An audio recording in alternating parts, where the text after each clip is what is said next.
ایک جنگ ہوئی ہے یرموک، جس میں روم کی طاقت ٹوٹ گئی۔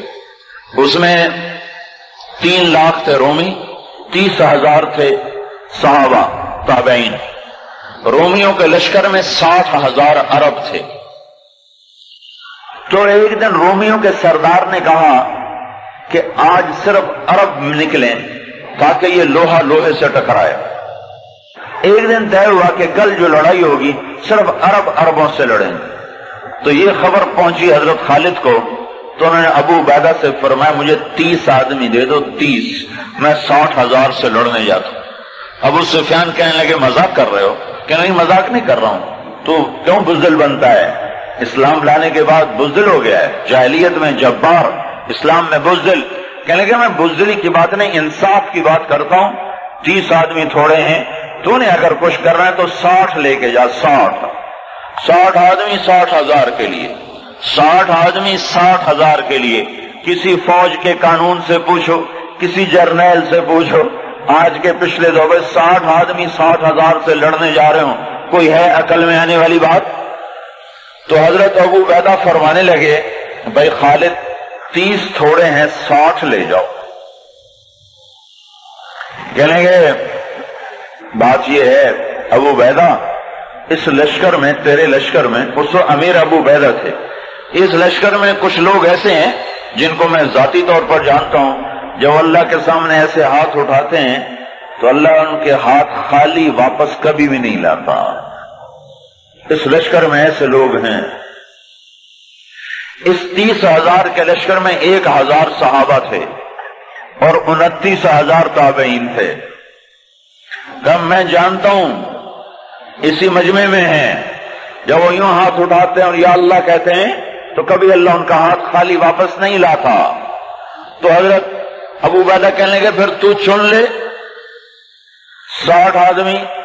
حضرت خالد بن ولید نے نام لینے شروع کیا، این فضل بن العباس، سب سے پہلے اہل بیت سے شروع کیا، فضل بن عباس کہاں ہیں؟ این زبیر بن العوام، زبیر بن عوام کہاں ہیں؟ این عمرو التمیمی، عمرو التمیمی کہاں ہیں؟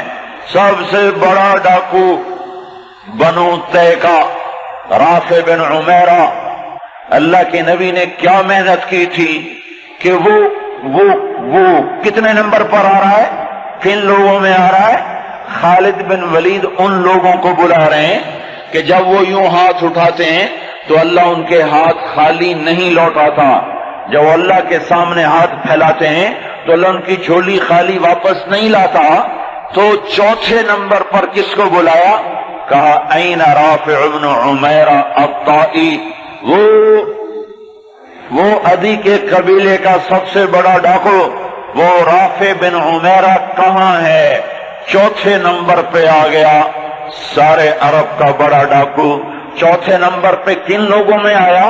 جو ہاتھ اٹھائیں تو اللہ ہاتھ خالی نہیں لوٹا تھا۔ عبداللہ بن عمر کہاں ہیں؟ عبد الرحمن بن ابی بکر کہاں ہیں؟ عبادہ بن صامت کہاں ہیں؟ عمرو تمیمی کہاں ہیں؟ حذیفہ الیمان کہاں ہیں؟ یہ 60 آدمیوں میں سے ایک بھی تابعی نہیں، سب صحابہ ہیں، سارے صحابہ کو نکالا، تابعی ایک بھی نہیں نکالا۔ 44 انصار نکالے 16 مہاجرین میں سے۔ تو ایک انصاری کہنے لگا خالد اپنی قوم کو بچاتا ہے، ہمیں آگے کرتا ہے۔ تو خالد بن ولید نے فرمایا نہیں، اللہ کی قسم میں نے دیکھا ہمیشہ مشکل وقت میں اللہ کا نبی مدینے والوں کو آگے کرتا تھا، ہر مشکل وقت میں اللہ کا نبی انصار مدینہ کو آگے کرتا تھا، میں اس کی وجہ سے تمہیں آگے کر رہا ہوں۔ تو کہنے لگے ہاں سچ کہتے ہو، 44 انصاری اور 16 مہاجرین اور 60 آدمی، اور یہ 60,000 عیسائیوں سے لڑنے جا رہے۔ عرب کا ایک قبیلہ مسلمان نہیں ہوا تھا، بنو غسان، ان کے نصیب میں محرومی تھی، وہ آج بھی ایمان سے محروم رہے۔ تو یہ 60,000، یہ 60، جب آمنا سامنا ہوا تو وہ سردار کہنے لگا، جبلہ بن ایہم، دیکھا ڈر گئے نا، میرا نام سنتے ہی ڈر گئے، دیکھو صلح کرنے آ رہے ہیں مجھ سے صلح کرنے، آج میں ایسی شرطیں رکھوں گا یہ ذلیل ہو جائیں گے۔ اس کے باپ کو بھی نہیں پتا کہ لڑنے آ رہے ہیں، جب سامنے آ کے کھڑے ہوئے تو اب صفوں میں سے آگے آ گیا، کہنے لگا آج ایسی شرطیں رکھوں گا تو میں چھوٹی کا دودھ یاد آئے۔ اسخال نے کہا کون سی شرطیں؟ کہ تم کیا کرنے آئے ہو؟ کہ لڑنے؟ کہ تم صلح کرنے نہیں آئے؟ کہ نہیں لڑنے آئے ہیں۔ وہ بھی آگے عرب تھا، کہ جاؤ جاؤ تیاری کر کے آؤ، عرب کی ماؤں کا میں تانا نہیں سننا چاہتا کہ جبلہ نے 60 آدمیوں پہ 60,000 سے حملہ کر دیا، وہ بھی بیچارہ بدبخت عربی تھا، کفر میں مر گیا۔ حضرت خالد بن ولید نے فرمایا تو آ کے ہم سے تو نمٹ لے، پھر تو بعد میں دیکھ لینا کہ میدان کس کے ہاتھ میں اور جھنڈا کس کے ہاتھ میں، تو آ تو صحیح۔ وہ تیار نہیں ہو رہا کہ میری بھی غیرت گوارا نہیں کرتی، انہیں حملے کا حکم دیا۔ جب خالد بن نہیں ٹلے انہیں حملے کا حکم دیا۔ 60,000 حملہ کرنے جا رہے ہیں، 60 آدمی، 60۔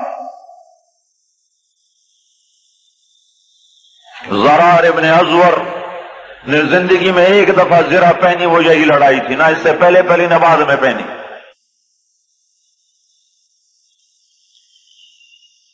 صف نہیں ٹوٹ سکی، حملہ ناکام ہو گیا۔ پھر دوسرا حملہ کیا، صف نہیں ٹوٹ سکی، 60 آدمی، 60,000، تصور کرو۔ پھر تیسرا حملہ کیا، صف ٹوٹ گئی۔ جب صف ٹوٹی تو خالد بن ولید نے فرمایا 6 کی ٹولیاں بن جاؤ، 6 تو 6 ایسے ٹولیاں بن گئے۔ معاذ بن جبل رضی اللہ تعالی عنہ زور زور سے اس وقت یہ قرآن پڑھ رہے تھے، ان اللہ اشترى من المؤمنین انفسهم واموالهم بان لهم الجنہ یقاتلون فی سبیل اللہ فیقتلون ویقتلون وعدا علیہ حقا فی التوراة والانجیل والقرآن ومن اوفى بعهده من اللہ فاستبشروا ببیعکم الذی بايعتم به وذلك هو الفوز العظیم۔ یہ آیات پڑھی جا رہی ہیں اور ایمان میں بہار آ رہی ہے۔ خالد بن ولید 6 آدمیوں کے ساتھ، خالد بن ولید، فضل بن عباس، زبیر بن عوام، عبد الرحمن بن ابی بکر اور زرار بن ازور اور رافع بن عمیرہ الطائی، یہ 6 آدمی ایک ٹکڑی میں تھے۔ 6 آدمی، ان میں رافع ڈاکو بتا رہا ہوں، وہ ڈاکو کہاں جا چکا ہے، وہ کتنا بلند ہو چکا ہے، وہ کیا کام کیا تھا میرے نبی نے، کیا کام کیا تھا میرے نبی نے، جس نے ڈاکوؤں کو ایسا اونچا پہنچا دیا کہ عرش ان کی دعاؤں پہ ہلنے لگ گیا۔ تو عبادہ بن صامت فرماتے ہیں للہ در خالد ابن الولید، میں قربان جاؤں، خالد جیسا مائیں کوئی روز تو نہیں جنتی۔ 20 حملے کیے خالد بن ولید پر 60,000 کے جتھے نے کہ اس کو مٹاؤ تو پھر سارا کام آسان ہے۔ 20 حملے ہوئے اور زبیر ابن عوام اور فضل ابن عباس یہ دونوں آگے بڑھ جاتے تھے اور کہتے تھے، فضل ابن عباس کہتے انا فضل ابن العباس وہذا زبیر ابن العوام تباعدوا یا معشر الکلاب انا صحاب رسول اللہ صلی اللہ علیہ وسلم۔ ارے نادانو، میں ہوں عباس کا بیٹا فضل اور یہ اللہ ہمارا ساتھی ہے، وہ اب بھی ساتھ دینے کو تیار ہے، پر کوئی توبہ تو کرے، کوئی اس کو منائے تو صحیح۔ جب بازاروں میں گانے کی موسیقی کی آوازیں ہوں اور گھروں میں ماؤں کو ذلیل کیا جا رہا ہو اور باپ کو دھکے دیے جا رہے ہوں اور بھائی بھائی کے خلاف عدالت میں کیس لڑ رہا ہو اور دکاندار کا ترازو غلط تول رہا ہو اور شراب عام ہو چکی ہو، جوا عام ہو چکا ہو، تو شکر کرو ہم زندہ ہیں، ہم پہ پتھر نہیں برسے، ہم پہ آگ نہیں برسی۔ اللہ سے سچا ساتھی کوئی نہیں، اللہ سے سچا دوست کوئی نہیں۔